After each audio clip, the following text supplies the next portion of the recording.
Semua mau sungguh-sungguh datang kepada Tuhan.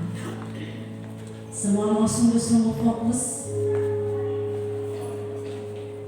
Kita mau sungguh-sungguh setting semua hati nurani, akal, budi, pikiran kita pagi ini. Kita mau setting untuk sungguh-sungguh kita mau beribadah kepada Tuhan. Kita mau memuji, menyembah, meninggikan, memuliakan nama Tuhan Yesus. Setiap pujian penyembahan kita yang naikkan pada pagi ini, itu sungguh-sungguh berkenan di hadapan Tuhan. Sebagai upaya yang harum di hadapan Tuhan. Tuhan disenangkan, Tuhan disenangkan atas setiap pujian penyembahan kita. Setiap kata dari setiap pujian penyembahan itu menjadi doa untuk setiap kita, menjadi iman dalam setiap kehidupan kita, menjadi kekuatan untuk kita mau sungguh-sungguh pagi ini mau memberi, mempersembahkan yang terbaik buat Tuhan Yesus. Saya undang jemaat untuk datang kepada Tuhan saat teduh di hadapan Tuhan. Kita mau bersyukur kepada Tuhan. Katakan, Tuhan, ini kami. Pagi ini kami rindu Tuhan. Kami rindu ingin bertemu, berjumpa dengan Engkau Tuhan. Pagi ini kami mau duduk diam di bawah kaki salib-Mu Tuhan. Kami mau rindu bersekutu bersama Engkau Tuhan. Kami mau menikmati hadirat-Mu Tuhan pagi ini. Terima kasih Tuhan. Engkau Tuhan menjadi sumber kekuatan untuk setiap kehidupan kami. Glory bagi Engkau Yesus. Kami bawa pujian penyembahan kami pagi ini Tuhan. Yang terbaik, yang terbaik, yang terbaik bagi Engkau Yesus. Kami mensyukuri atas setiap kebaikan Tuhan yang melimpah dalam kehidupan kami. Kami mensyukuri untuk kasih sayang Tuhan. Kami mensyukuri untuk setiap kasih setia Tuhan. Kami mensyukuri untuk kemurahan Tuhan. Kami mensyukuri untuk rahmat Tuhan yang memberkati, yang melindungi, yang merawat setiap kehidupan kami Tuhan. Tak terukur kebaikan Tuhan dalam kehidupan kami Yesus. Tak terukur kebaikan Engkau dalam kehidupan kami Bapa. Penghiburan, kekuatan, sukacita senantiasa Engkau berikan untuk kami Tuhan. Kami mensyukurinya Tuhan Yesus. Glory bagi-Mu Yesus. Haleluya Yesus.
Terima kasih untuk badai, karena di situ Engkau sedang memperkuat otot-otot iman kami. Terima kasih untuk badai, karena Engkau menolong kami untuk dicakap mengatasi masalah-masalah. Terima kasih untuk badai, karena kami belajar mengenal Engkau lebih dalam lagi. Terima kasih untuk badai, karena kami akan dibuat menjadi pemenang baru. Hari ini kami akan beribadah. Kami mempersembahkan satu pujian kemuliaan bagi Bapa. Kepada Engkau kami kembalikan porsi yang sewajarnya, yang selayaknya. Kemuliaan, kehormatan, kejayaan.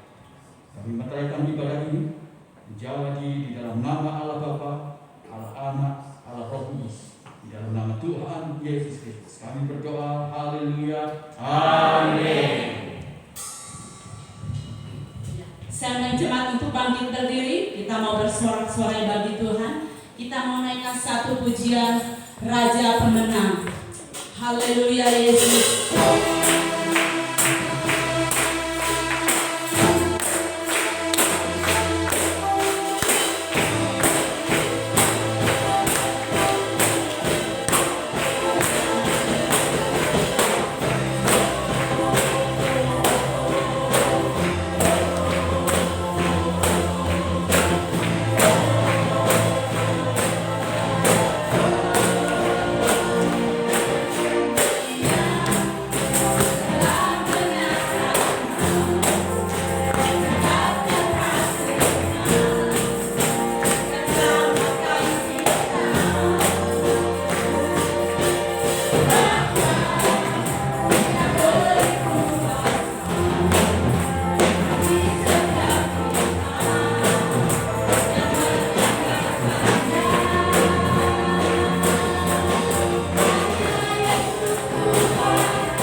bersorak buat Tuhan. Kita mau katakan Yesus Raja Pemenang 3 kali. Oke, siap? 1, 2, 3. Yesus Raja Pemenang. Yesus Raja Pemenang. Yesus Raja Pemenang. Haleluya Yesus. Haleluya Yesus. Terpuji Engkau Tuhan, silakan duduk. Terima kasih Tuhan untuk kebenaran firman yang boleh kami dengar pagi ini. Kami bersyukur mempunyai Allah seperti Engkau, Allah yang peduli, Allah yang mengerti, Allah yang memahami, bahkan Allah yang mengasihi setiap kami. Kesulitan apapun, padang gurun apapun, itu tidak menghalangi untuk Engkau terus mengasihi kami, memberikan penghiburan, kekuatan bagi kami Yesus. Haleluya Yesus, haleluya Yesus. Berfirmanlah bagi setiap kami pagi ini Tuhan. Di dalam nama Yesus firman menjadi pelita bagi kami. Di dalam nama Yesus firman menjadi terang bagi setiap kami. Ya Allah Roh Kudus, urapi hamba, urapi kami. Buatlah setiap kami mengerti, memahami, mengenali kebenaran firman-Mu dengan benar, meresponi firman-Mu dengan benar, melakukan firman-Mu dengan benar, menghidupi firman-Mu dengan benar. Terima kasih Bapa, terima kasih Yesus.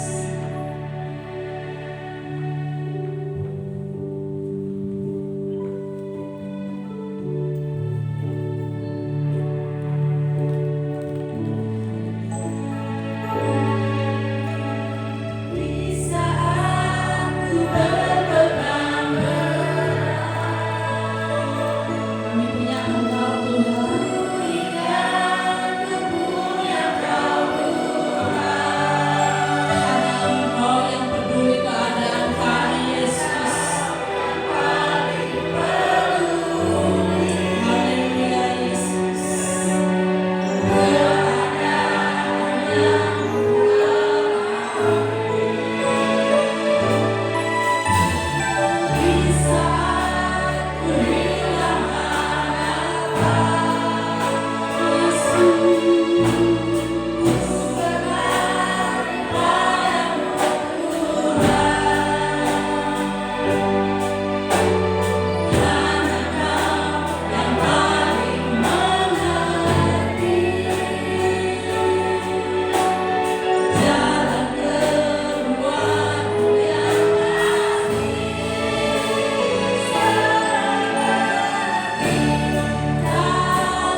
Rencanamu selalu indah, walaupun kami menghadapi banyak badai. Rencanamu jauh lebih agung, walaupun kami mungkin banyak menghadapi tekanan-tekanan. Rancanganmu begitu sempurna.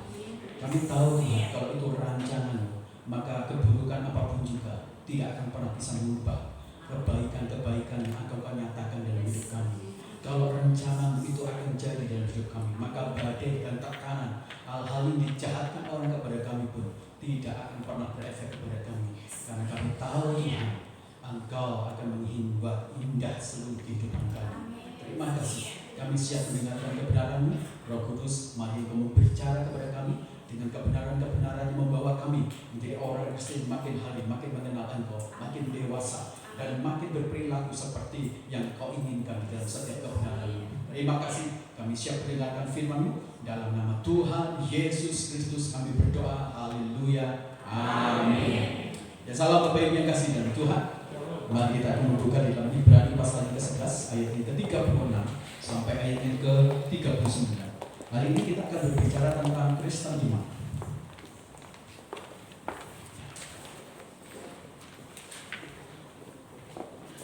Ibrani pasal yang ke-11 mulai ayat yang 36 sampai ayat yang ke-39. Saya akan membaca di angka yang genap, Bapak Ibu semuanya akan membaca di angka yang ganjil. Sudah siap Bapak Ibu semuanya? Oke, siap? Sudah dapatkan ayat ini? Oke, Ibrani pasal yang ke-11 mulai ayat yang ke-36 sampai ayat yang ke-39. Saya akan membaca di angka yang genap, Bapak Ibu semuanya akan membaca di angka yang ganjil. Ada pula yang diejek dan didera, bahkan yang dibelenggu, dipenjarakan.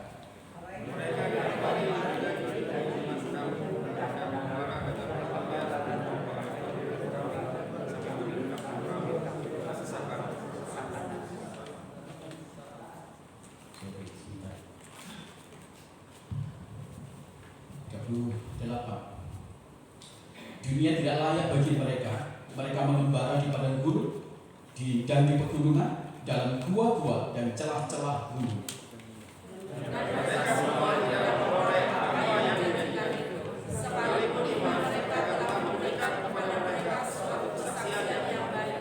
Amin. Berbahagialah kita yang membaca kebenaran firman Tuhan, menyimpan, melakukannya, maka kebenaran firman Tuhan itu akan menjadi berkat bagi kita semuanya. Seringkali ketika kita memahami tentang iman, kita memiliki konsep-konsep yang selalu artifisial. Seringkali ketika kita memahami tentang iman, selalu konsep iman itu dikendalikan di bawah pengaruh keinginan-keinginan kita semuanya. Seringkali ketika kita berbicara tentang iman, itu bergantung dari respon mood yang ada di dalam diri kita semuanya.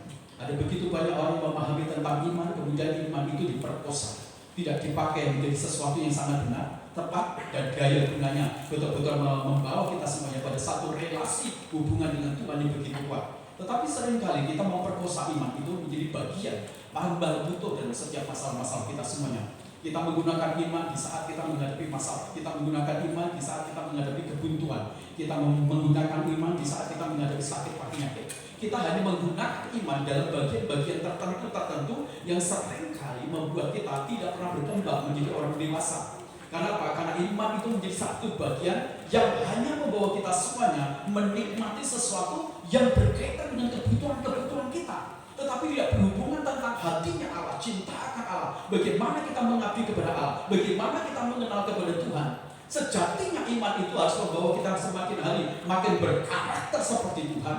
Sejatinya iman itu membawa kita seharusnya makin hari makin mengenal akan Dia. Sejatinya iman itu membawa kita semuanya menjadi teguh, menjadi kuat, menjadi tidak mudah rapuh walaupun kita menghadapi aniaya, tantangan yang sangat berat. Sejatinya iman itu membawa kita semuanya menjadi orang-orang Kristen yang tidak lebay. Sejatinya iman membuat kita itu menjadi orang Kristen yang tahan banting, tidak mudah terpengaruh atau menjadi buruk oleh setiap tekanan-tekanan dalam hidup kita semuanya. Kekristenan yang sejati atau iman Kristen yang sejati justru membawa orang Kristen itu fokusnya kepada Tuhan, fokusnya kepada kekekalan, fokusnya kepada hal-hal yang rohani, fokusnya kepada kerajaan Allah, fokusnya kepada yang punya nilai surgawi. Itu yang harus kita kembangkan.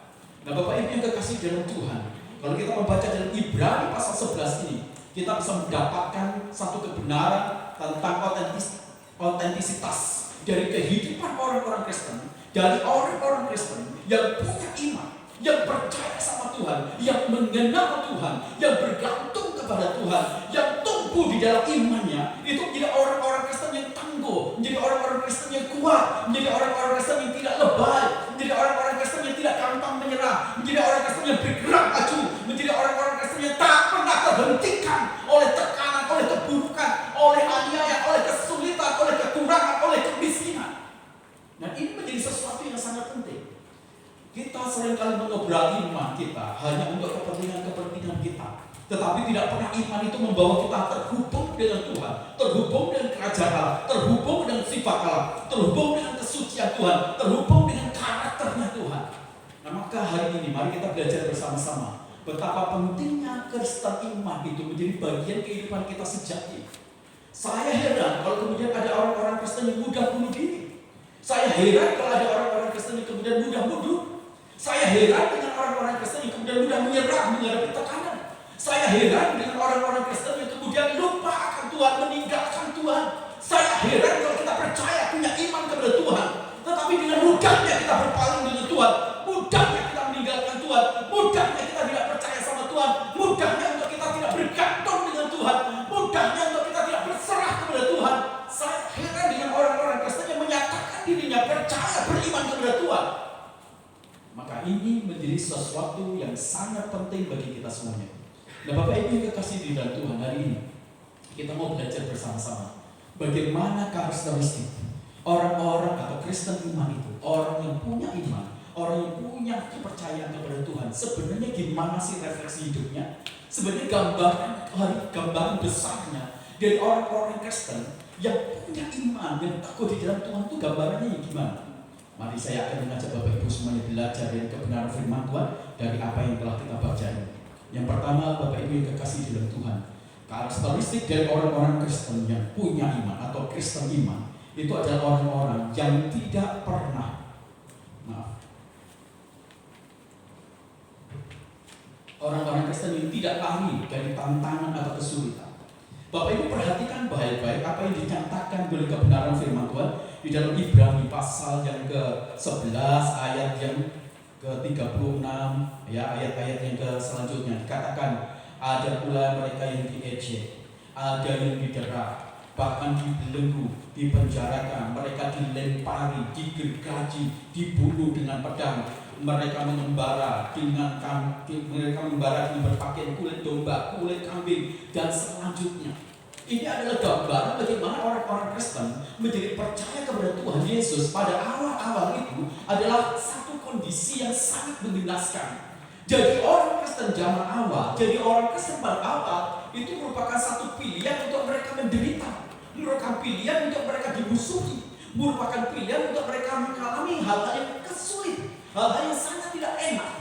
Kalau kita menjadi orang Kristen zaman awal itu berarti menjadi musuhnya negara, musuhnya kaisar, musuhnya agama pagan, memasuk penjara, mengalami aniaya, dikucilkan, dimiskinkan, ibadah pindah-pindah tempat. Ini merupakan satu realita, ini merupakan satu kenyataan. Jadi menjadi orang Kristen itu mereka mengalami hal yang buruk, lebih banyak penderitaan. Apa yang dialami oleh Yesus, apa yang dinikmati oleh Yesus, yaitu jalan penderitaan, jalan aniaya, jalan menjadi miskin, jalan dikucilkan, jalan disalahpahami, jalan difitnah, jalan dihancurkan, jalan diremukkan. Itu yang dinikmati oleh orang-orang percaya Kristen awal. Jadi menjadi percaya sama Kristus ternyata mereka justru menuai hal yang buruk, mereka menuai hal yang tidak baik, mereka menuai kemiskinan, mereka menjadi musuh, dianggap musuh oleh negara, oleh kaisar. Jadi artinya Bapak Ibu, waktu seseorang itu menjadi Kristen, ternyata tidak dijamin, tidak ada dispensasi dalam hidup dia bahwa dia akan menikmati sesuatu yang baik.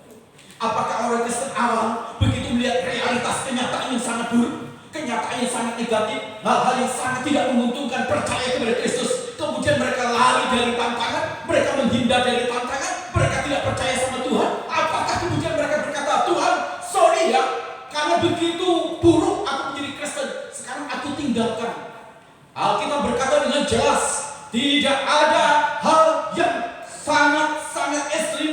Mereka kemudian meninggalkan tantangan, mereka berlari dari tantangan. Justru dalam tantangan yang sangat berat, dalam kesulitan yang sangat kompleks, orang Kristen iman adalah orang-orang yang berdiri terus-menerus menghadapi tantangan. Sekalipun mereka dimusuhi oleh kaisar, dimusuh oleh negara, dianggap musuh oleh agama-agama pagan, sekalipun mungkin mereka akan dimasukkan dalam penjara, mereka dianiaya, ada yang digergaji, ada yang didera, ada yang dilempari. Pendeknya mereka mengalami penganiayaan fisik. Alkitab mengatakan orang Kristen iman, mereka tidak pernah berlari dari tantangan. Orang Kristen iman, mereka tetap berdiri teguh.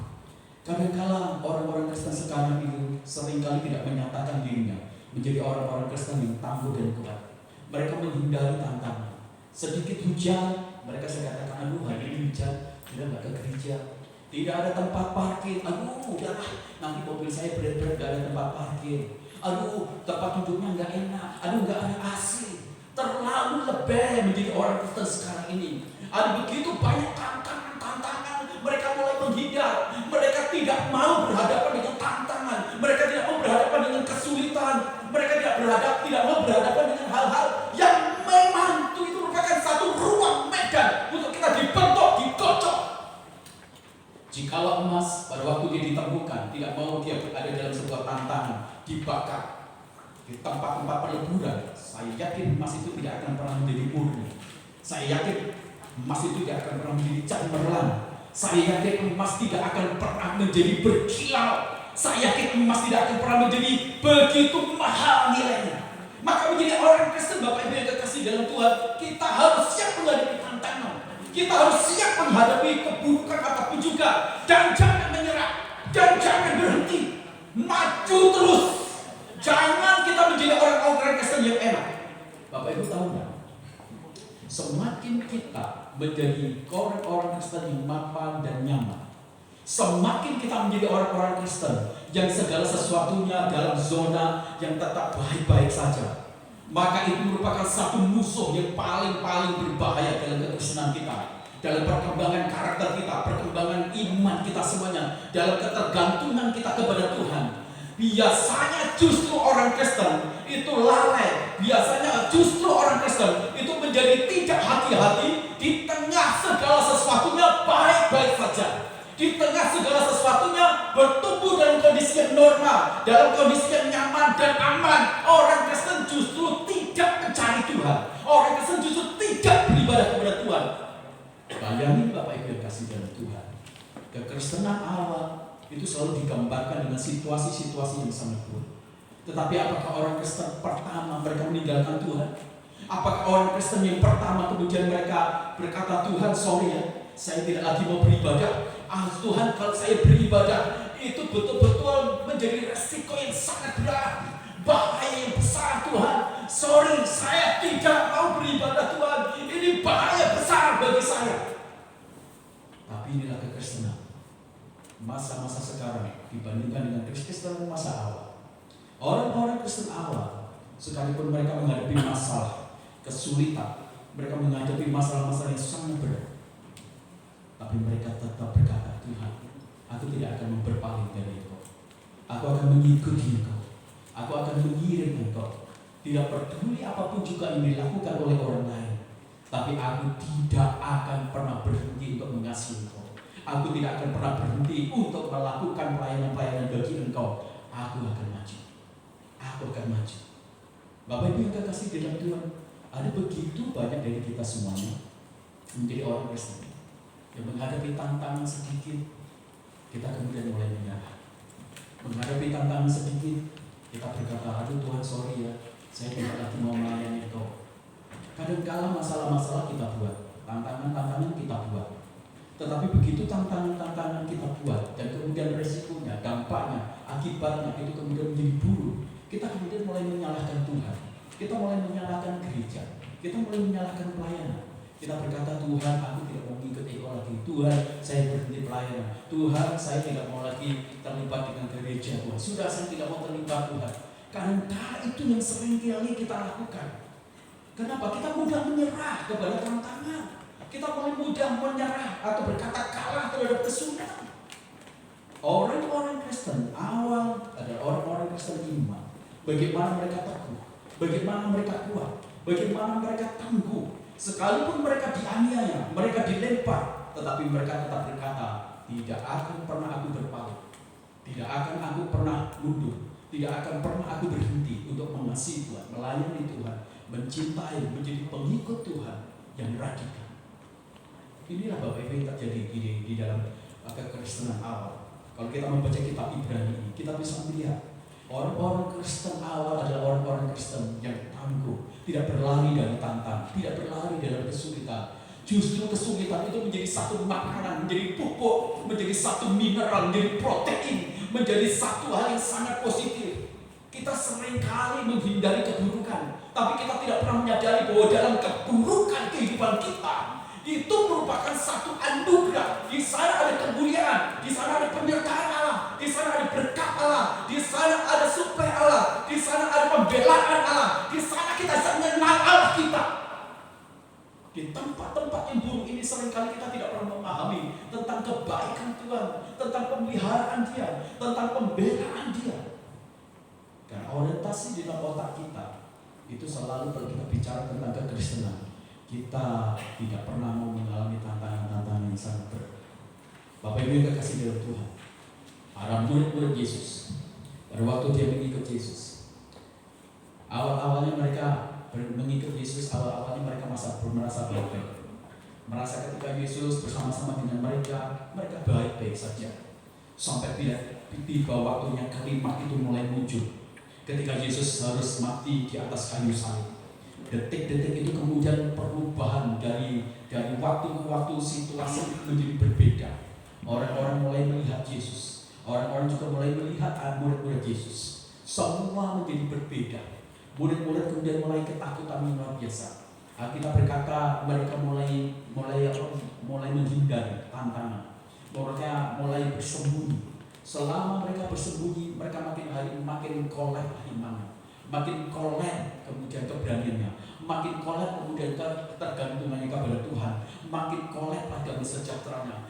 Makin hari mereka makin menghindari tantangan, makin menghindari kesulitan. Bukannya mereka menjadi orang Kristen yang baik, orang Kristen yang kuat, menjadi orang Kristen yang memiliki kuasa, tapi mereka adalah orang Kristen yang mudah ditaklukkan, mudah dikalahkan. Hindari tantangan, hindari kesulitan, maka kita tidak akan pernah menjadi orang Kristen yang memiliki kepiawaian, kecanggihan, kecakapan, ke hal-hal yang sangat luar biasa dahsyat. Hindari kesulitan, maka kita hanya akan menjadi orang-orang Kristen kelas kacangan. Kita hanya akan menjadi orang-orang Kristen kelas tempe yang tidak memiliki sebuah kekuatan agen yang luar biasa. Tapi pada waktu Yesus sudah mati dan dia bangkit, dan dia ajak murid-muridnya dan dia berkata, kamu harus dipenuhi Roh Kudus. Mulai dari situlah kemudian ada iman yang luar biasa. Maka murid-murid berubah menjadi murid iman, Kristen iman. Dan kita bisa melihat sesuatu yang sangat luar biasa. Bagaimana para murid yang tadinya menjadi penakut, menghindar dari masalah, menghindar dari kesulitan, menghindar dari tantangan, sekarang mereka tegak berdiri. Maka mereka menandang kepada masalah, kepada tantangan dengan tidak gentar, tidak takut. Mereka bersuka cita di atas masalah, karena mereka tahu Allah yang bersama-sama dengan mereka mampu untuk menaklukkan, mampu memberikan kekuatan, mampu untuk memberikan hal kedamaian yang luar biasa. Kalau kita melihat akhir dari perjalanan kehidupan para murid, Petrus akhirnya jadi salib dengan kondisi terbalik. Andreas juga disalib dalam bentuk huruf S. Matius disiksa, dibunuh dengan pedang. Yakobus mati dilempar dari bumbungan bait suci. Yohanes digoreng, tetapi dia tetap masih hidup, tidak mati. Filipus disalib terbalik juga. Bartolomeus mati dicambuk, hancur tubuhnya. Lukas digantung, Markus diseret dengan kuda yang hidup, kemudian terpecahlah bagian tubuhnya. Thomas ditusuk, ditumbak, Yudas dipanah, Matius dirajam. Mereka adalah orang Kristen iman yang tidak pernah takut dengan tantangan, dia tidak pernah takut dengan kesulitan. Saya tidak bisa bayangkan bagaimana orang-orang Kristen yang sering kali menghindari masalah. Pada waktu-waktu Yesus masuk di wilayah Syria, gereja-gereja Ortodok Syria, mereka melihat orang-orang Kristen, orang-orang ISIS itu, mereka menantang dengan pedang, dengan tembakan, diperkosa begitu banyak. Tapi di antara mereka semuanya tidak pernah ada orang yang mau menyangkali iman mereka kepada Yesus. Dan kata-kata yang saya sering kali dengar adalah dengan beraninya mereka berkata, aku tetap mengikut Yesus, aku tetap mengasihi Yesus, sekalipun mati adalah bagian yang sekarang itu mungkin aku dapatkan, tapi aku tidak akan menghindar dari tantangan. Inilah orang Kristen iman, inilah gereja iman. Bagaimana orang Kristen yang berdiri teguh atas tantangan, atas kesulitan, dia tidak pernah sedikit pun berpaling dari Tuhan dia. Jika kita tidak dipenuhi oleh Roh Kudus, maka kita akan menjadi orang-orang Kristen dunia yang cari enaknya saja. Tapi kalau kita menjadi orang-orang Kristen yang dipenuhi Roh Kudus, maka kita akan menjadi Kristen iman yang luar biasa, yang menggoncang, yang akan mengubah, yang akan menginspirasi, sehingga orang mereka katakan, siapa mereka ini? Bagaimana mungkin mereka bisa bertahan dalam situasi penderitaan, aniaya sedemikian? Mengapa kalau kita melihat dalam perjanjian baru banyak orang-orang yang percaya sama Yesus? Sebab mereka melihat ada sesuatu yang dahsyat dari orang Kristen iman. Bagaimana mereka kuat mencintai Tuhan, tidak gentar terhadap tantangan dan kesulitan. Inilah sebenarnya harus dikembangkan dalam konsep Kristen iman.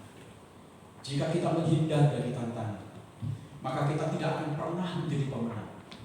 Jika kita menghindar dari kesulitan, kita tidak akan pernah menjadi sang juara. Jika kita menghindar dari tantangan, maka kita hanya akan menjadi orang-orang yang kalah.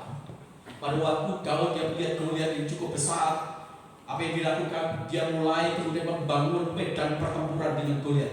Dia tantang, dia bangun kemudian ring pertandingan. Dia katakan, oke, aku akan melawan engkau.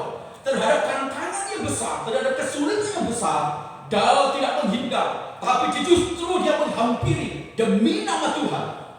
Daud berdiri dan akhirnya, maka kita selalu melihat bagaimana Daud menjadi juara, pemenang, dan Goliat kemudian mati.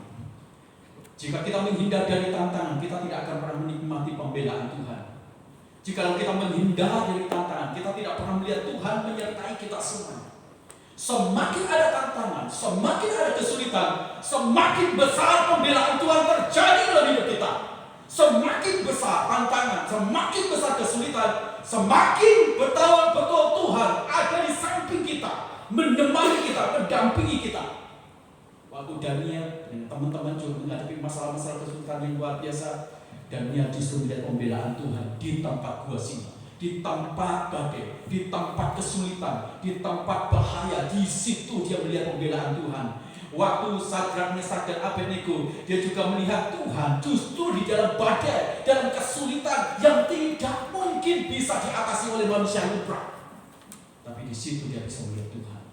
Jika kita menghindar dari tantangan, kita tidak memiliki kesaksian yang baik. Kesaksian apa yang kita bagikan? Kalau hanya untuk ke gereja saja, kita udah kalah dengan situasi. Hujan, katanya cinta Tuhan, katanya sayang sama Tuhan, katanya melekat sama Tuhan, katanya mengasihi Tuhan, sama hujan aja kalah. Kesaksian apa yang kita mau bagikan? Katanya adalah orang-orang yang kuat, berseteru, bersetengkah mungkin di dalam gereja. Kita udah gak mau ketemu sama Tuhan, gak mau beribadah sama Tuhan. Gimana kesaksiannya? Kita masih kalah dengan orang-orang Kristen awal, Kristen iman. Jika kita menghindar dari tantangan, kita tidak punya kualitas. Jika kita menghindar dari tantangan, mutu kita dipertanyakan. Kita hanya orang-orang yang seringkali berkata, kecap saya nomor 1, tetapi pada dasarnya kita tidak memiliki nilai, kita tidak memiliki kualitas, kita tidak memiliki mutu. Hanya dicacap saja, diservis-servis perkataan-perkataan saja. Kelihatannya kita hebat nomor 1, tapi sebenarnya kita adalah nomor yang terbelakang. Karena memang kita tidak berkualitas, karena kita berusaha menghindari tantangan, kita menghindari kesulitan. Itu yang terjadi, Bapak Ibu kasih Tuhan. Jikalau kita menjadi orang-orang Kristen yang menghindari dari tantangan dan kesulitan, maka kita adalah orang Kristen gampang. Kita adalah orang Kristen murah. Bapak Ibu, kalau kita bisa melihat dalam Ibrani, ini orang-orang disebut sebagai pahlawan-pahlawan iman. Mengapa mereka disebut sebagai pahlawan iman? Karena mereka bukan orang gampangan, mereka bukan orang murahan, mereka berkualitas.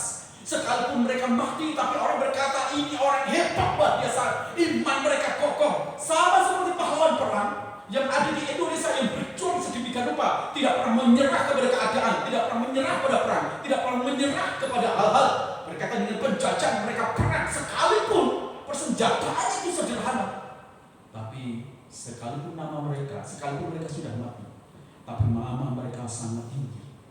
Sampai hari ini bangsa Indonesia sangat menghargai, sangat menghormati para pahlawan.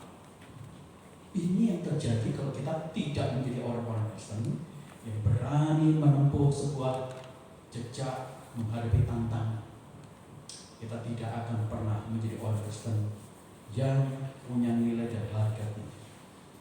Mari kita belajar bersama-sama bagaimana kita mengembangkan diri kita menjadi Kristen iman. Kristen iman yang pertama adalah satu kekristenan, sebuah kehidupan Kristen yang tidak mau menyerah pada tantangan, tidak mau menyerah kepada kesulitan. Yang kedua, Bapak Ibu yang kasih dari Tuhan, Kristen iman itu Kristen yang gimana sih sebenarnya? Kristen iman itu adalah Kristen yang tidak mudah terlukai, tidak mudah pahit hati. Bapak Ibu bayangkan kalau Bapak Ibu mengalami seperti yang dialami oleh orang-orang Kristen awal. Bagaimana mereka dibunuh, bagaimana mereka dianiaya, dibuat menjadi miskin, mereka menjadi nomaden. Orang Kristen awal, mereka banyak dari mereka yang yatim piatu. Bapak ibunya mati karena dibunuh. Banyak yang jadi janda, banyak yang jadi duda, banyak yang jadi miskin, banyak yang jadi nomaden karena mereka tidak punya tempat lagi, dirampas oleh pemerintah. Banyak yang cacat fisik karena dilempari, digergaji, tapi mereka masih hidup. Bagaimana tidak?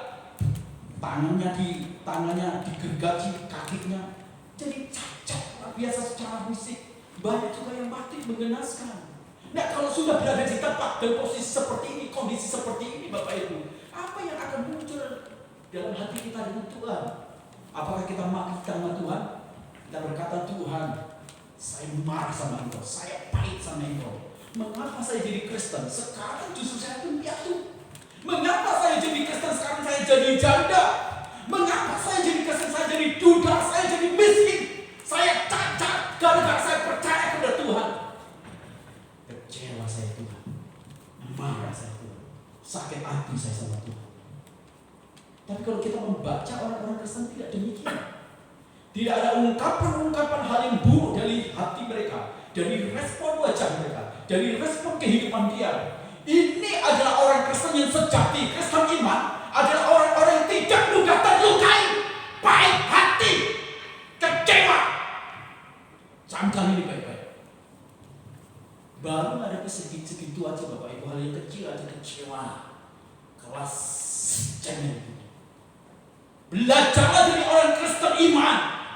Sekalipun dia jadi janda, jadi duda, miskin, nomaden, cacat fisiknya, bahkan mati mengenaskan, tapi dia berkata, Tuhan aku tidak kecewa, Tuhan aku tidak marah, Tuhan aku tidak terlukai, Tuhan aku tidak pahit hati. Ini yang sudah tidak ada lagi di dalam kekristenan. Karena gampang sekali orang-orang Kristen sekarang ini pahit hati, terlukai, kecewa. Model-model yang begini mau masuk surga, model-model yang begini mau dipakai Tuhan, ngurusi dirinya sendiri saja nggak mampu. Bagaimana dia bisa jadi berkat Tuhan? Maka diperlukan kita menjadi orang Kristen awal. Sekalipun Tuhan habis, dagingku habis, uangku habis, kekayaanku habis, sekarang aku cacat, tapi kepadamu aku tidak pahit hati, kepadamu aku tidak kecewa Tuhan, kepadamu aku selalu Tuhan bersyukur, kepadamu aku selalu berkata aku cinta sama Engkau Tuhan. Ini yang luar biasa Bapak Ibu. Waktu saya masih bujang, saya masih tinggal di Cianjur, saya membantu sebuah gereja. Gereja itu cukup besar Bapak Ibu. Saya kenal sama pendetanya cukup baik.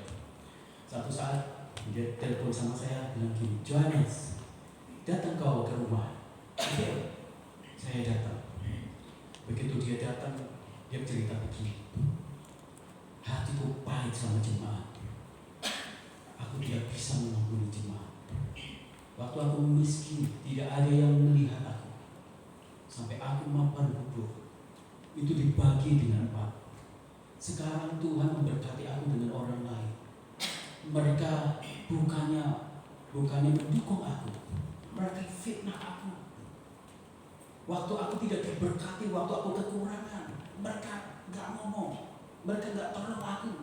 Waktu orang Tuhan gerakkan untuk nolong aku, mereka jadi bikin fitnah sama aku.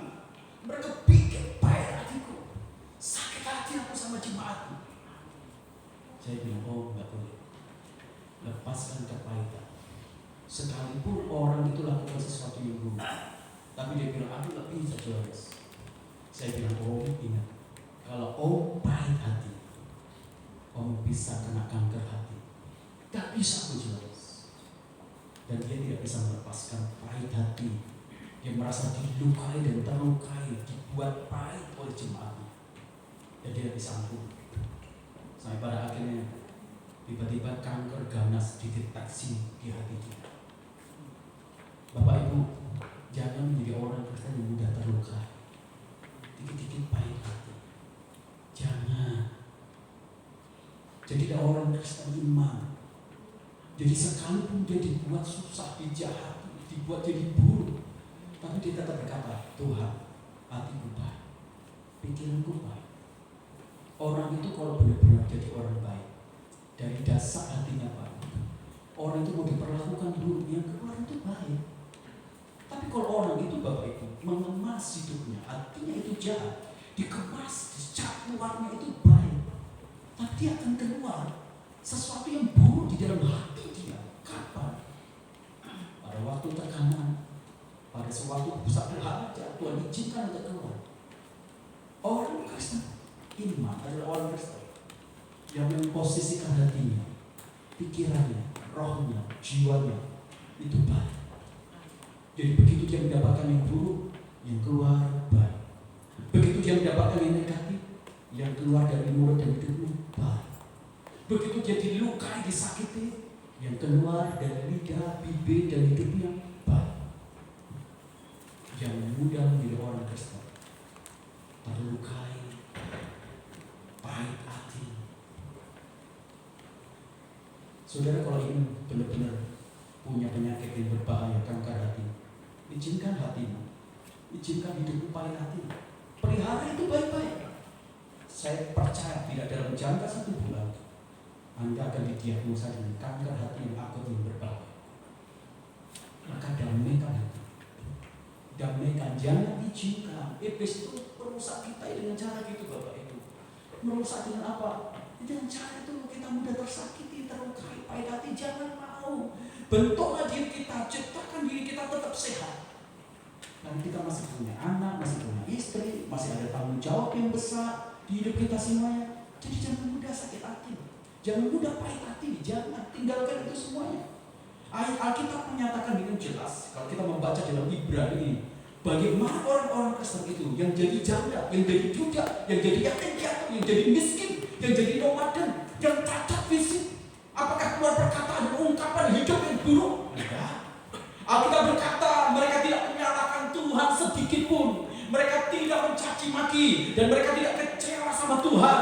Mereka bersyukur, mereka tidak mundur, mereka maju terus sekalipun cacat fisik.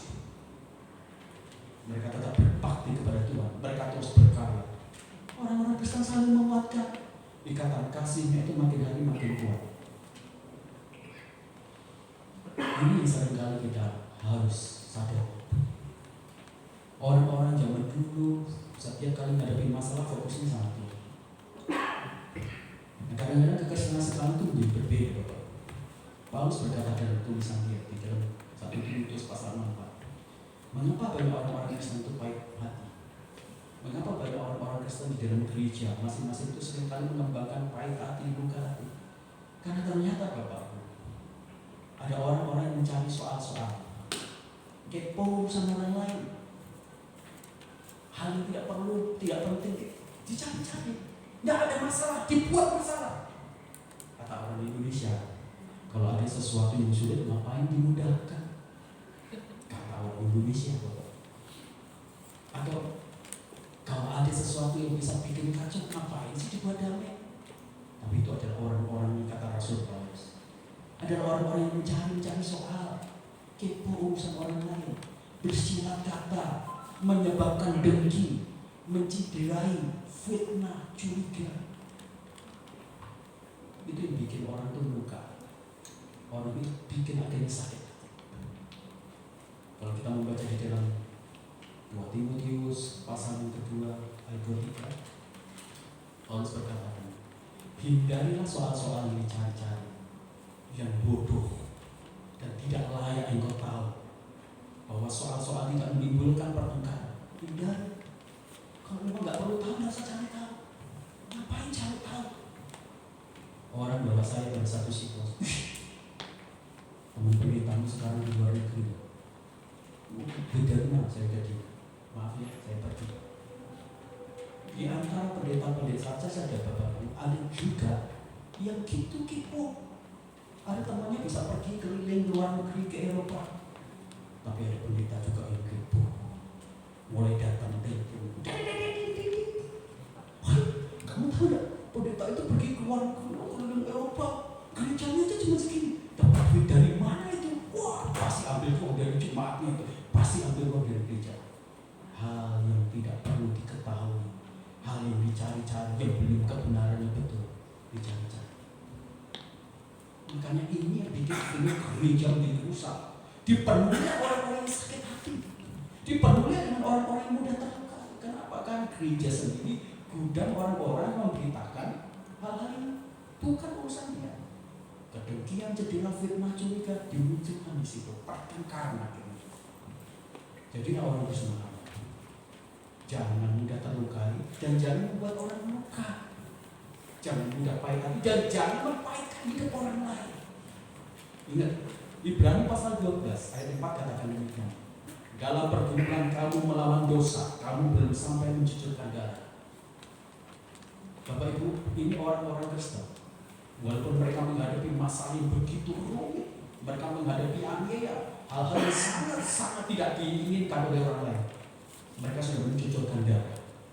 Kalau mereka terluka, mereka pantas terluka. Kalau mereka pahit hati, mereka pantas pahit hati. Tapi orang Kristen iman lebih memilih mereka berkata, Tuhan, terima kasih. Mereka bersyukur, mereka maju, mereka berbakti kepada Tuhan. Mereka terus berkarya, mereka terus menguatkan ikatan kasih di antara jemaat, di antara kawan-kawan. Itu makin hari makin kuat luar biasa. Inilah Kristen ini. Kristen yang harusnya dikembangkan oleh orang-orang Kristen. Kristen juga yang harus dikembangkan oleh gereja. Kalau gereja, saya yakin ada hal-hal seperti ini, maka gereja akan menjadi kesaksian yang hidup. Maka gereja akan menjadi kesaksian yang indah. Bagaimana dengan orang-orang Kristen artifisial, orang-orang Kristen artifisial, atau orang-orang Kristen yang bukan iman? Pada waktu dia menghadapi masalah, dia katakan, Tuhan disalahkan. Mulai meninggalkan Tuhan, pahit hati, dendam, benci, amarah, mengalami penderitaan yang berkepanjangan karena pelihara benci, dendam, dipelihara. Uniknya ini terjadi. Indonesia kita ini sedang berada di posisi yang gawat aku, karena dipenuhi dengan orang-orang yang barisan sakit hati. Bapak tahu, setiap kali Pak Jokowi menampilkan hasil kerja dia, itu barisan sakit hati selalu provokasi, selalu bikin hoax, ditulis, kemudian bikin upload apa-apa yang buruk, bicara tentang yang buruk, keberhasilan Pak Jokowi dilihat dari kacamata buruk, diprovokasi orang-orang supaya mereka kemudian benci, marah, dan kalau bisa mengkudeta Pak Jokowi. Kenapa? Karena hal buruk yang disimpan, diprovokasi, kemudian dibagikan, itu menjadi pengacauan. Sementara negara-negara lain udah ngurusin gimana ya kita tinggal di Mars, gimana ya bikin apartemen di sana. Indonesia masih berkutat terus-menerus bagaimana benar atau tidak. Kenapa? Urusannya cuma fitnah, urusannya tentang hal-hal yang buruk. Itu sebabnya Indonesia nggak maju-maju. Cina sudah mengeluarkan matahari 2 kali. Wah, gila ini Cina. Betul-betul luar biasa negara itu. Kenapa? Karena mereka nggak sibuk ngurusin sakit hati, provokasi, dan demo, hal yang buruk. Ya, mereka pikirannya gimana memajukan orang lain, bagaimana memajukan negara, bagaimana memajukan kota. Mereka berpikir positif. Nah, sekarang mereka bikin matahari tandingan. Wah, waktu matahari baru itu diciptakan di negara Cina, tadinya gelap, begitu keluar, wah terang luar biasa. Saya nggak bisa bayangin gimana menciptakan matahari. Saya kulik-kulik itu semuanya nggak bisa. Tapi kalau gambaran tentang matahari itu jelas ada. Buatan Cina. Belum lagi Cina sedang membangun lagi sebuah tempat di daerah-daerah planet yang lain. Luar biasa. Saya melihat luar biasa. Rekayasa genetika berkaitan dengan apa? Berkaitan dengan pakan itu semua. Wah, itu luar biasa. Alat-alat canggih sekarang, teknologi canggih sekarang dikuasai bukan oleh Eropa atau Amerika, tapi oleh Cina. Kenapa Cina bisa maju? Sebab negara yang dipenuhi dengan orang-orang yang tidak memikirkan masalah-masalah orang lain, kepo urusan orang lain, mengacau provokasi demo, enggak. Tapi mereka fokus kepada sesuatu yang hebat. Kalau gereja, Tuhan berfokus kepada kebenaran, kesucian, kebaikan, cinta kasih, berkarya, maka gereja Tuhan juga akan besar. Gereja Tuhan akan diurapi, diberkati juga secara berkat jasmani. Tapi kalau gereja Tuhan urusannya provokasi, gosip, kepo urusan orang lain, apain? Itu yang bikin gereja nggak maju. Bahkan bikin kita juga nggak maju. Maka jadilah orang-orang Kristen yang tidak mudah terlukai dan tidak mudah pahit hati. Dan yang ketiga, Kristen iman itu adalah Kristen yang bagaimana? Kita akan lihat bersama-sama. Kristen iman itu adalah Kristen yang tulus mengabdi pada Tuhan. Kalau kita membaca di bagian ayat-ayat ini katakan demikian di ayat yang ke-39, dan mereka semua tidak memperoleh apa-apa yang dijanjikan itu.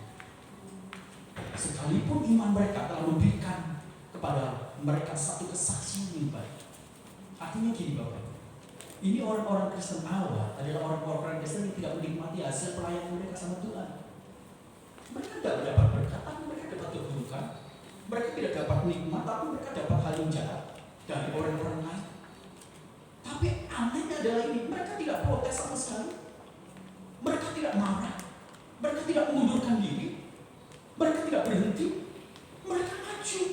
Alkitab berkata ini orang-orang baik loh. Alkitab berkata mereka memberikan kesaksian yang baik, hidup mereka itu baik.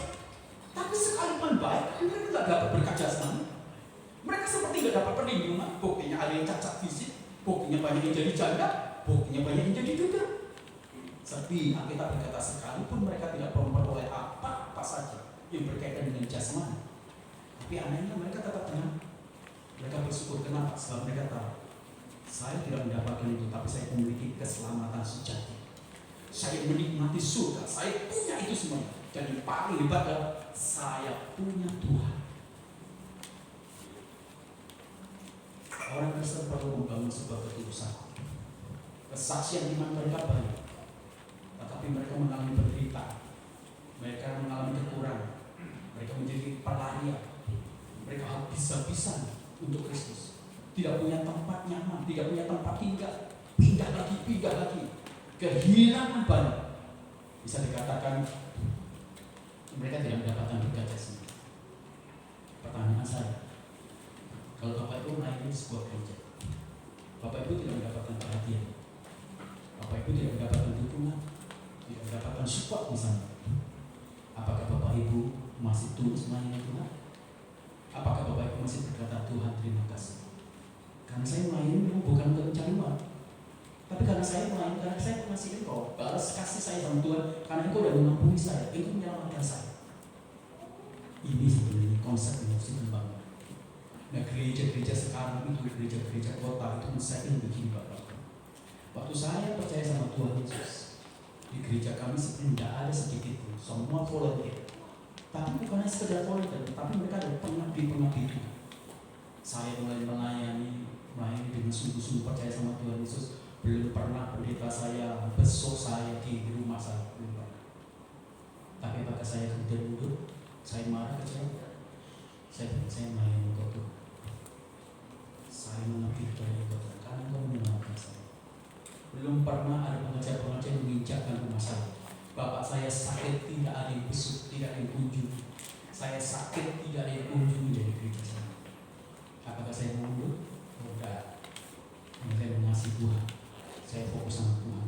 Saya melayani Tuhan mengasihi saya. Saya melayani Tuhan telah merebus saya. Jadi waktu saya melayani itu menjadi bakti saya. Aneh, mengapa orang-orang Kristen itu sungguh-sungguh dia tidak berpaling dari Tuhan? Karena tulus. Tulus itu nggak ekonomi kok, Bapak Ibu. Ada banyak ya pada waktu sebelum ada pengurus ini. Kebutuhan gereja kita ditackle oleh 2 orang. Dan mereka tidak pernah mengekspos. Sekalipun Bapak belum mungkin mereka dipertanyakan. Tapi 2 orang ini bisa berdiri teguh, kokoh. Mereka jaga keuangan sedemikian hebat. Kalau kita buat kemudian punya keuangan yang tersimpan, mereka keluar kocek sendiri. Saya jujur aja boleh tanya, apakah saya memberikan alokasi perhatian khusus? Kadang-kadang saya enggak. Tapi saya kagum sama mereka.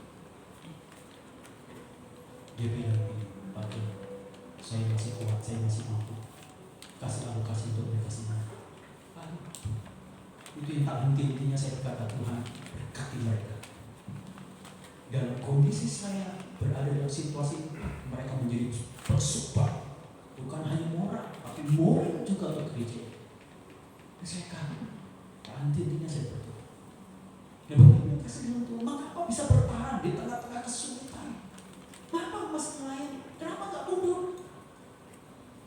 Karena ketulusan itu menjaga sesuatu.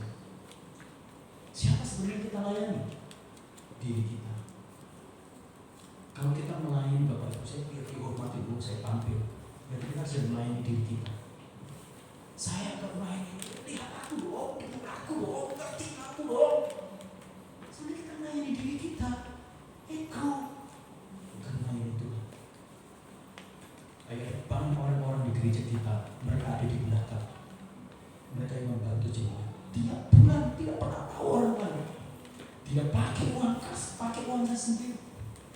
Bantu orang-orang ini semua. Saya tahu kalau kunjungan, dia nggak cerita, tapi orang-orang yang saya kunjungi, saya dibantu ini loh, harus saya nangis. Kadang-kadang saya naik motor, saya kunjungi itu saya nangis. Tulus, tidak mengejar apapun juga. Bapak Ibu, mereka tetap setia. Mereka tidak berpaling, mereka tidak berlari, mereka berdiri teguh. Wahyu pasal 2 ayat 10 katakan demikian, jangan takut terhadap apa yang harus engkau derita. Sesungguhnya iblis akan melimpahkan beberapa orang dari antara kamu ke dalam penjara supaya kamu dicobai dan kamu beroleh kesusahan selama 40 hari, 10 hari. Hendaklah engkau setia sampai mati. Adakah dari kita yang karena melayani kemudian Bapak Ibu jadi buruk, diperlakukan tidak baik, dan Bapak Ibu diserang, Bapak Ibu kemudian difitnah? Jangan mundur, tetaplah tulus. Alkitab berkata, karena orang setia akan mendapatkan mahkota. Jika kita diberkati baru setia, apa kualitasnya kita? Jika kita diberkati baru semangat, diperhatikan baru semangat, apa kualitasnya kekristenan kita? Jika kita diberkati baru sungguh-sungguh, apa bedanya kita dengan orang ateis? Jika kita diberkati baru maju dan meletakkan iman kita dengan sungguh-sungguh, apa bedanya kita dengan orang Buddha? Kekristenan uji. Sekalipun aku diperlakukan buruk, aku tetap akan mengasihi Tuhan, berbakti kepada Tuhan melayani. Sekalipun aku tidak diberkati, sekalipun aku tidak diperhatikan, sekalipun aku tidak dihormati, sekalipun aku tidak dipuji, sekalipun mungkin aku bukan orang yang ada di depan, tapi aku tetap maju saat itu. Iman Kristen ini. Bagaimana dengan kita? Saya berdoa, kita semuanya mulai menyadari. Mari kita berkata kepada sesuatu yang rohani, sesuatu yang iman, sesuatu yang prinsip. Akhirnya berkata kita ini bukan anak-anak yang cari persoalan-persoalan, yang cari soal-soal. Nah, kita ini adalah anak dewasa yang akan dipercayakan Tuhan dengan tugas besar, pengurapan besar, berkat besar. kepada orang dewasa, kepada anak dewasa, maka nilai perjanjian dan kuasa dari warisan Bapa itu baru digunakan. Tapi kepada kanak-kanak warisan yang besar sekalipun tidak akan kita gunakan, karena kita belum akhir banget. Sekarang kita sudah orang dewasa. Gunakan semua berkat-berkat warisan Bapa. Pakai itu untuk membangun kita, membangun keluarga, membangun anak, membangun gereja, membangun kota, membangun apa saja. Inspirasikan hidupmu menjadi jejak-jejak ilahi, jejak Kristus.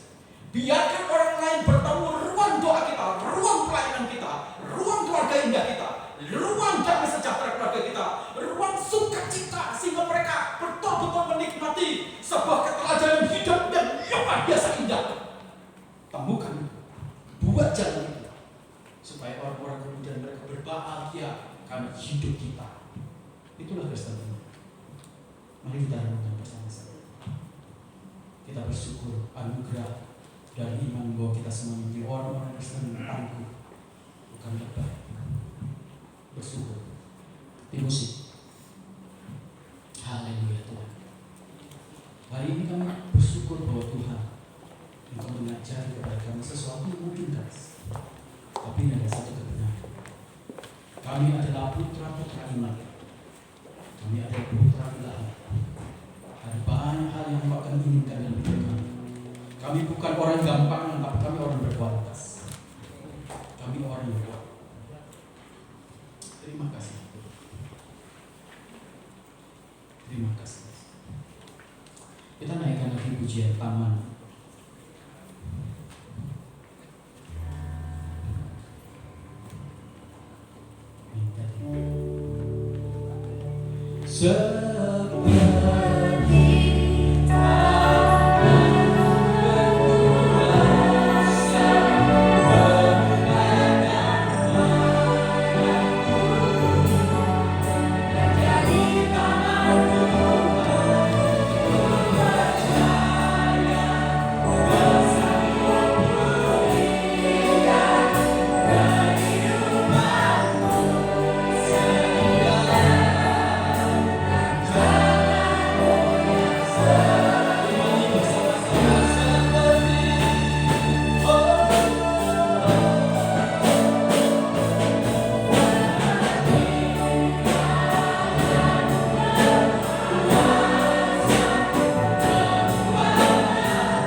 Kita akan menginspirasi dan kita membuat jalan orang bertemu dengan Kristus akan diri kita. Karena kehidupan yang luar biasa dari kita sendiri. Mari berseru sama Tuhan. Mari mendekat sama Tuhan. Gunakan imanmu dengan cara benar. Bangun imanmu menjadi sarana yang benar, sehingga kita menjadi orang Kristen yang dahsyat luar biasa. Kita menjadi orang Kristen yang dipakai Tuhan luar biasa. Kita menjadi orang Kristen yang mengubah orang. Kita menjadi orang Kristen yang menginspirasi. Kita menjadi orang Kristen yang membangkitkan, memulihkan, mengangkat, menggendong, menyembuhkan. Haleluya Yesus. Haleluya. Puji namamu selama-lamanya. Sungguh engkau dahsyat, firman yang benar. Engkau luar biasa Tuhan. Kau dipuji, kau disembah, kau diagungkan, kau dimuliakan selama-lamanya. Karena kau mendesain kami, diciptakan dengan kebaikan, untuk melakukan kebaikan bukan keburukan, untuk membangun bukan untuk merusak, untuk memberi jalan menerangi bukan menutup gelap. Tuhan, terima kasih kami mengucap syukur. Engkau baik Tuhan. Engkau baik Tuhan. Engkau tidak membiarkan kami menjadi orang-orang yang dikalahkan, tapi Engkau telah melengkapi kami dengan iman supaya kami kuat menjadi pemenang. Haleluya Yesus. Terima kasih. Mari kita naikkan pujian kornya ini. Saya minta Ibu Situmorang untuk berdoa. Seperti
memperhatikan kehidupan kami, kehidupan pribadi kami, tidak terlalu campur dengan urusan orang lain, tapi kami mau membenahi diri kami sendiri Tuhan, sehingga kami boleh berdampak Tuhan. Ampuni Tuhan, jika selama ini sikap hidup kami kurang berkenan Tuhan, pada hari ini Engkau menegur kami melalui firman kebenaran-Mu, sehingga kami semakin diperlengkapi dengan kasih-Mu, dengan firman-Mu yang kami akan terapkan di dalam hidup kami, sehingga kami boleh berdampak bagi orang lain, bagi lingkungan kami, bahkan bagi gereja-Mu. Pakai kami Tuhan untuk kemuliaan-Mu. Amin. Terima kasih Bapa di surga, Engkau meteraikan firman-Mu di dalam hati kami.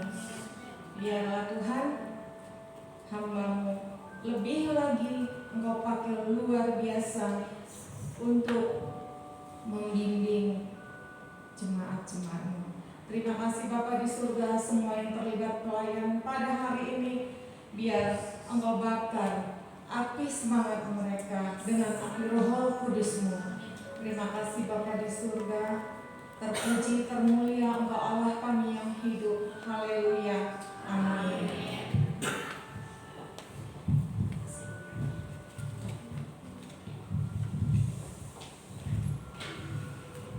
Bapak Gembala silakan berdiri di depan. Kita akan mengucapkan terima kasih. Terima kasih Pastor Yohanes telah melayani kami dengan firman Tuhan. Tuhan Yesus memberkati. 1, 2, 3. Terima kasih Pastor Yohanes telah melayani kami dengan firman Tuhan. Tuhan Yesus memberkati. Ya, kita akan memberikan persembahan. Yang bertugas untuk memberikan persembahan, saya persilakan.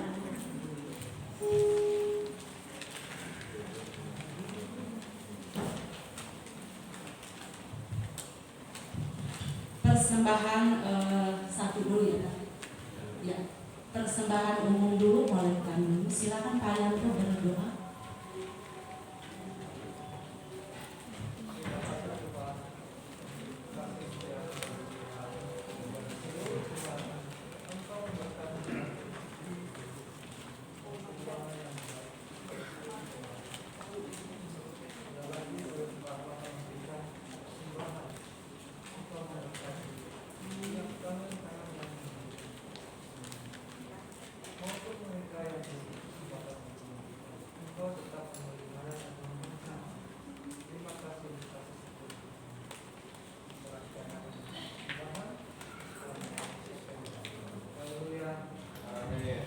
Bersama Yesus kita mau melakukan perkara-perkara yang besar.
Juga mengucapkan selamat datang dan terima kasih kepada jemaat yang telah hadir. Mungkin ada di antara Bapak Ibu sekalian yang baru pertama kali hadir di sini. Silakan bangkit berdiri di tempat. Tidak ada, baiklah, kiranya kita semua adalah jemaat Tuhan yang setia. Kegiatan untuk minggu ini, minggu nanti setelah ibadah ada latihan musik pemuda dan pastori. Hari Senin tanggal 23, jangan lupa ada kegiatan bina di pastori. Selasa 24 Mei latihan tamborin untuk remaja dan pemuda, dilanjutkan dengan training multimedia untuk remaja dan pemuda. Hari Rabu 25 Mei ada paguyuban di rumah Bapak Jajan dengan pujian akan dipimpin oleh Ibu Nita, doa oleh Ibu Santi. Hari Kamis 26 Mei ada latihan musik untuk remaja pemuda pukul 14 sampai dengan 15 waktu Indonesia Barat. Dilanjutkan dengan ngulik tim musik pukul 18 sampai 19 dan doa puasa ujian penyembahan pukul 16 sampai 17 WIB. Di hari Kamis jangan lupa untuk kaum wanita ada ibadah di tempat Ibu Ana. Firman Tuhan akan dilayani oleh Ibu Ani, worship tidak oleh Ibu Santi, doa Ibu Rita, dan akan dilakukan jam 2 siang. Jumat. Sabtu 28 Mei ada ibadah pemuda jam 16 dan juga persiapan ibadah pukul 18.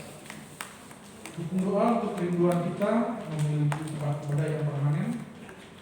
Dan terakhir, terima kasih untuk setiap persembahan seluruh jemaat, baik oleh persembahan persepuluhan, persembahan syukur, persembahan misi, diakonian, pembangunan gereja, dan juga persembahan untuk gereja remaja. Kiranya Tuhan Yesus memberkati.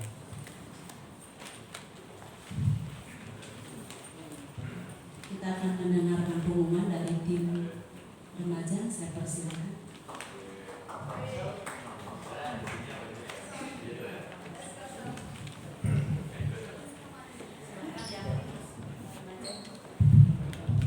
Shalom. Saya perwakilan dari pemuda GSDA mau menyampaikan kembali kegiatan kami bulan Juni. Ada ibadah padang dan refreshing. Berkaitan dengan itu, kami sudah mulai mencari dana sejak minggu kemarin. Jadi terima kasih Oma Opa, Bapak Ibu, Om Tante sudah berpartisipasi. Selama 5 minggu ke depan kami akan meneruskan pencarian dana. Kami berharap minggu ini Om, Bapak Ibu, Om Tante sekalian dapat berpartisipasi kembali. Jadi program-programnya yang kami tampilkan ada yang seperti biasa maksiat, makan siang di hari Jumat. Ada jual jajanan seperti jamu crispy, belum Bunda Mary dan jajanan 2000-an lainnya. Yang ketiga ada kerwis atau kayak semacam cuci kendaraan motor atau bersih-bersih rumah, kebun, bisa. Yang keempat open commission, jadi jasa menggambar, ada jasa menggambar wajah, melukis, pemandangan, atau kartun atau bikin logo segala macam kami usahakan bisa. Logo udah ada satu. Ya. Terima kasih untuk Oma, Opa, Om Tante yang sudah membantu kita dalam kegiatan kita tadi. Terima kasih, Tuhan Yesus memberkati. Jadi untuk kontak personnya bisa menghubungi saya, Yaspis atau Sela, orangnya di belakang tapi nggak tahu nggak kesini. Ya, lagi ada sekolah minggu. Next. Jadi untuk rinciannya ya, jadi kegiatannya itu ibadah padang dan refreshing bertempat di Pelabuhan Ratu.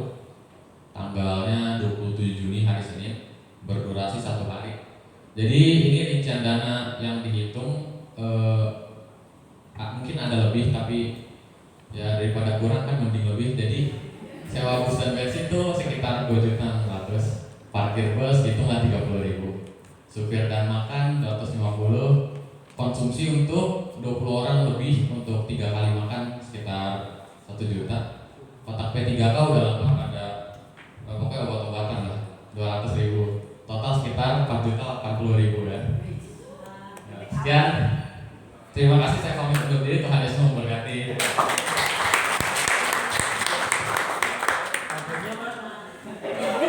Sudah pantunnya udah.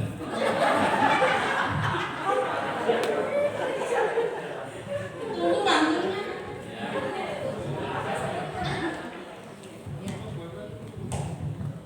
Yang tadi persembahan kertas tadi itu untuk pelayanan dana, kita akan dukung untuk retret mereka. Yes.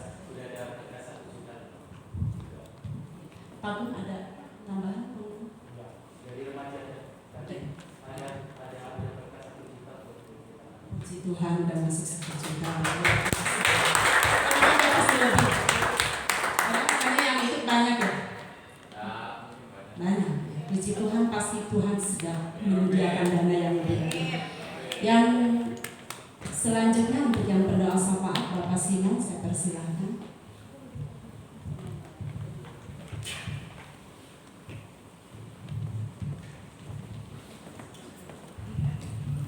Mari kita berdoa. Terima kasih Tuhan, pagi ini kami baru diserami oleh firman Tuhan, biar firman Tuhan menjadi kekuatan yang hebat dalam kehidupan kami hari hari. Berkati hikmat marifat kepada hamba-Mu, data yang seperti Kau mungkin dengan Tuhan, berjalan dengan benar Tuhan. Berkati gereja-Mu tetap menjaga prokes Tuhan. Berkati Tuhan akan hotel dengan ini Tuhan, yang ibadah, berkati manajemen hotel kejahatan ini Tuhan. Tuhan dan juga kami sponsor kami Tuhan. Seperti apa yang mereka kerjakan, terus sukses menjaga rumah tangga mereka, kesehatan mereka Tuhan. Dan juga pada bangsa kami Tuhan. Dari Sang-Guru kita Jokowi Tuhan. Saat ini Tuhan dalam melonggarkan berkat Tuhan. Tetapi kami sebagai anak-anak terang Tuhan, kami terus menjaga berkasih Tuhan sampai corona ini terhilang dari muka dunia ini Tuhan. Kami sadar Tuhan, dari corona ini dapat dosa kami Tuhan, dosa yang diperbuatkan, mungkin kami terjadi untuk mengingatkan kami supaya kasih-Mu kepada kami Tuhan, karena kami umat-Mu yang tak keluar dari iman kami Tuhan.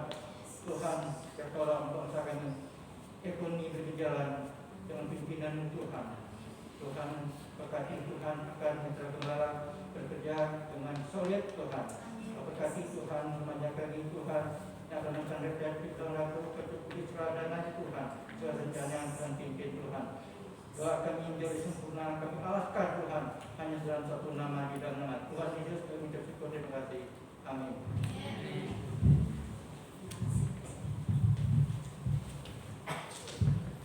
Mari Bapak Ibu yang kasih dari Tuhan, kita berdiri bersama-sama. Arahkanlah hatimu, arahkanlah roh dan jiwa kepada Bapa kita di surga, yang atasnya mengalirkan berkat-berkat rohani dan jasmani yang kita butuhkan. Angkat kedua tanganmu dan terimalah berkat Tuhan.